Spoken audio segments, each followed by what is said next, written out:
TGT PGT छात्र छात्राओं को सभी को सुप्रभात।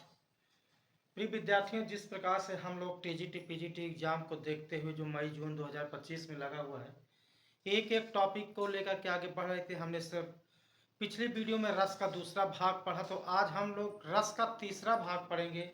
और रस का जो तीसरा भाग है उसमें रस से संबंधित ग्रंथ और रस के व्याख्याकार और उनके मत और उनका कार्य कारण में संबंध क्या है, आज ये हम पढ़ेंगे। तो हम परीक्षा की नज़र से ये बहुत ही महत्वपूर्ण टॉपिक है। आप लोग कॉपी पेन लेकर के और एक एक पॉइंट को नोट करते रहिए। एक एक पॉइंट आपकी ज़िंदगी के लिए आप बहुत ही कीमती है और एक एक पॉइंट ही आपको आपकी ज़िंदगी और आपके मुकाम तक पहुंचाएगा। तो आइए देखते हैं नए पड़ाव की तरफ कि रस से संबंधित ग्रंथ क्या है और कौन कौन से हैं।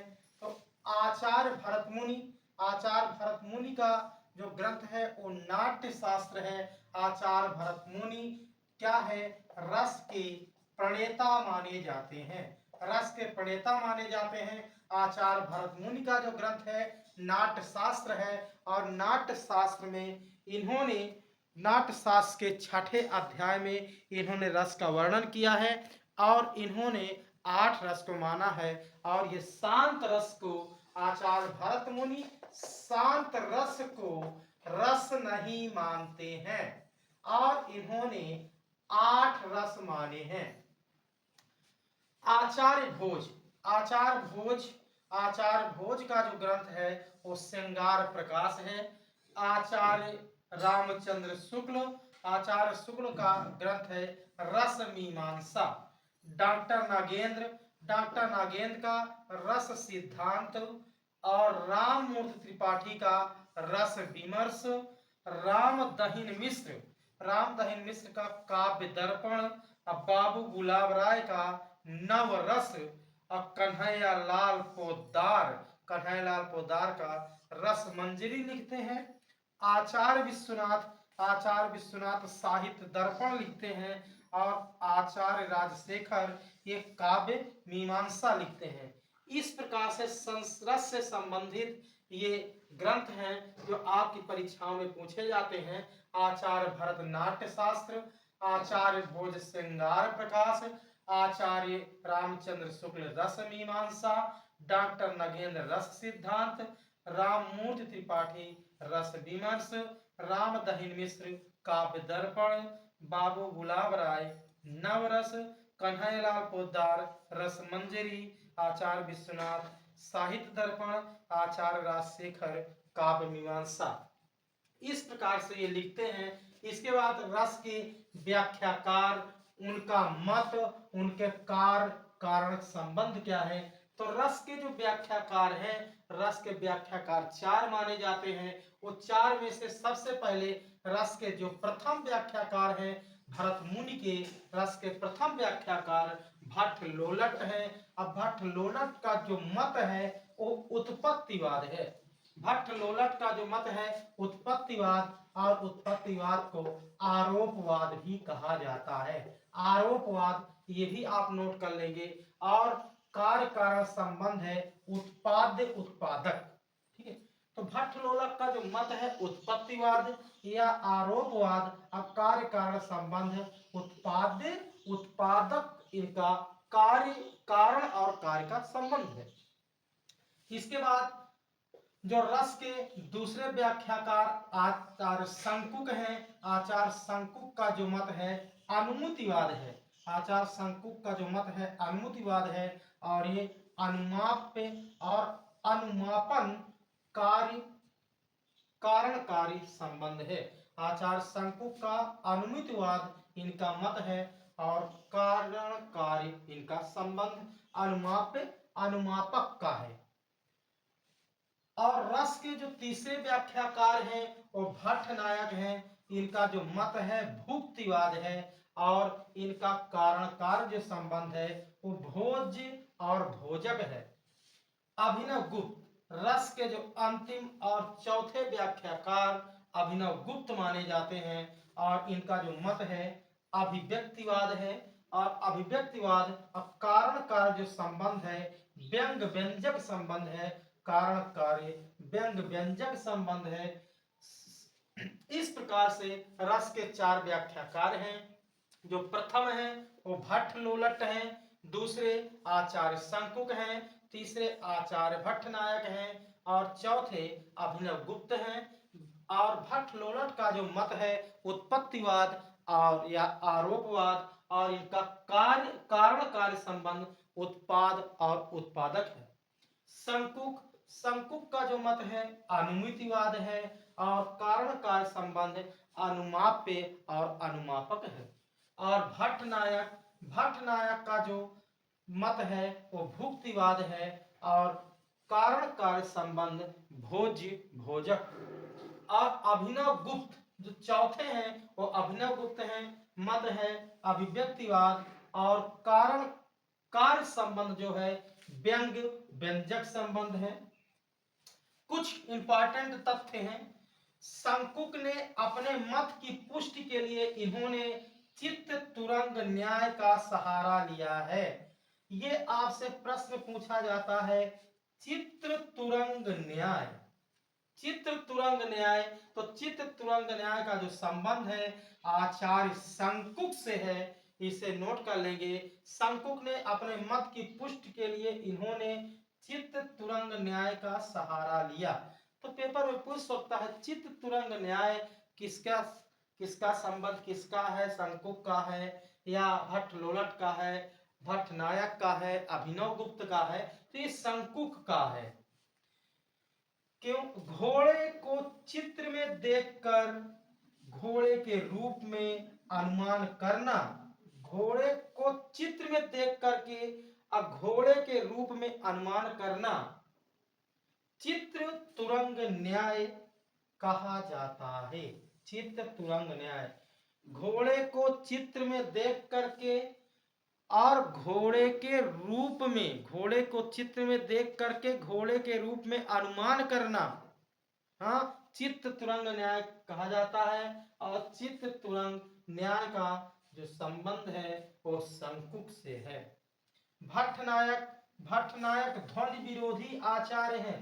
आपसे कभी पूछा जाए कि इनमें से ध्वनि विरोधी आचार्य है, तो ध्वनि विरोधी आचार्य भट्ट नायक है। ध्वनि विरोधी आचार्य भट्ट नायक है। अगला पॉइंट, अभिनव गुप्त ने भारत के साधारणीकरण को स्वीकार किया, इसीलिए इनकी व्याख्या सर्वमान्य है। साधारणीकरण को स्वीकार किया, ये साधारणीकरण को, अभिनव गुप्त ने भारत के साधारणीकरण को स्वीकार किया, इसलिए इनकी व्याख्या सर्वमान्य है। अर्थात अभिनव गुप्त जो है, अभिनव गुप्त की व्याख्या जो है वो सबसे ज्यादा सर्वमान्य है। क्यों सर्वमान्य है? क्योंकि आचार्य भरतमुनि के साधारणीकरण को इन्होंने स्वीकार किया है, इसलिए अभिनव गुप्त की जो व्याख्या है वो सबसे अत्यधिक सर्वमान्य है। तो इस प्रकार से रस से संबंधित ग्रंथ, रस के व्याख्याकार, उनके मत और कारण कार्य में क्या संबंध है, ये आपको बताया गया है। और आप लोग नोट कर लीजिए, पढ़ लीजिएगा। पेपर में ऐसे भी पूछ लेता है अनुमाप्य और अनुमापक कारण कार्य संबंध किसका है, तो यह शंकुक का है। इसका मत किसका है? अनुमतिवाद है। या पूछ सकता है भोज्य भोजक संबंध, तो यह भट्ट नायक का है। और व्यंग्य व्यंजक संबंध अभिनव गुप्त का है। और उत्पाद उत्पादक भट्ट लोलट का है। तो किसी प्रकार से क्वेश्चन पूछ सकता है, ये परीक्षाएं हैं, हम ये नहीं कह सकते कि प्रश्न ऐसे ही पूछेगा। आपसे भट्ट लोलट का मत पूछ सकता है और कारण कार्य संबंध किसका है ये पूछ सकता है, या उत्पत्ति आदि आरोपवाद किसका है, भट्ट लोलट का है।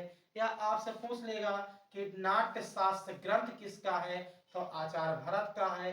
या आचार्य भरत का ग्रंथ क्या है, तो नाट्य शास्त्र है। क्वेश्चन को कैसे भी वो उलट फेर करके पूछ लेगा। तो इसलिए बहुत अच्छे से ध्यान से एक एक पॉइंट को आप लोग पढ़ेंगे, जिससे एक भी क्वेश्चन छूटने ना पाए, कि एक क्वेश्चन ही आपका भविष्य बिगाड़ सकता है और आपका भविष्य बना सकता है। आप खुद समझदार हैं, जो 2-4 बार एक बार परीक्षा दे चुके होंगे और उनका सिलेक्शन रुका है। सिलेक्शन अगर काफ़ी ज़्यादा अक्षरों से रुकता है, तो वो दुःख नहीं होता, जो अगर 1 क्वेश्चन और 2 क्वेश्चन से सिलेक्शन रुक जाता है, उस समय वो दुःख होता है जैसे हमारे शरीर से प्राण निकल गया। जैसे हमारे शरीर में प्राण का अत्यधिक महत्व है, उसी प्रकार से जैसे काव्य से अगर रस को निकाल दिया जाए तो उसकी आत्मा निकल जाएगी, उसी प्रकार से अगर एक क्वेश्चन कम पड़ गया हमारे भविष्य के लिए, हमारे पेपर के लिए, हमारी उत्तीर्ण करने के लिए, तो ऐसा लगता है कि हमारे शरीर से प्राण निकल गया है। तो इसलिए कभी 1 क्वेश्चन, 2 क्वेश्चन, 3 क्वेश्चन ऐसे सिलेक्शन ना रुकने पाए, इसलिए एक-एक पॉइंट को आपको पढ़ना पड़ेगा, नोट करना पड़ेगा। और आप खुद समझदार हैं, परीक्षा बहुत जल्द है। फ़रवरी फरवरी आपका बीत रहा है, मार्च और अप्रैल देखा जाए तो 2 महीने हैं।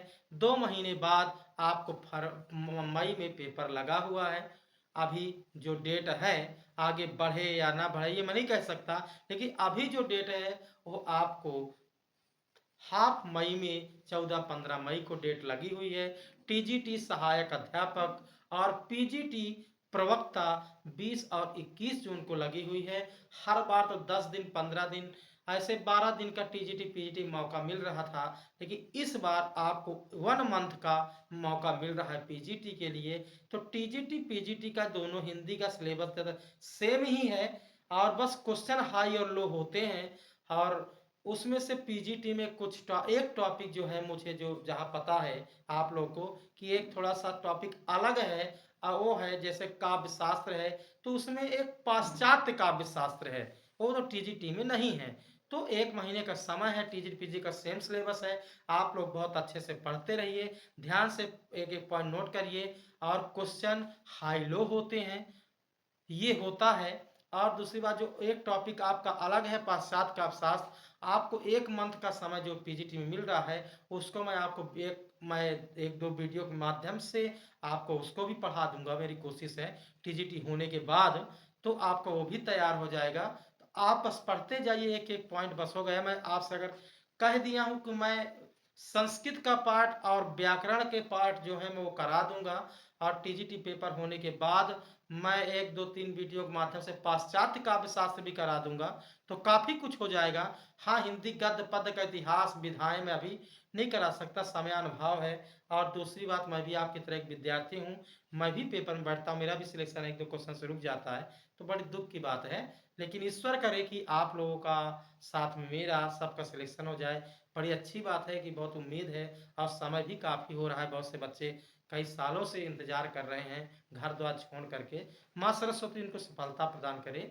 और आज की क्लास में इसे समाप्त करता हूँ। अगली क्लास एक टॉपिक आपका भी रस और चलेगा, तो 3 पार्ट हो गए हैं, आप लोग अच्छे से पढ़ लीजिएगा। और यहीं पर मैं आज की क्लास को समाप्त करता हूँ।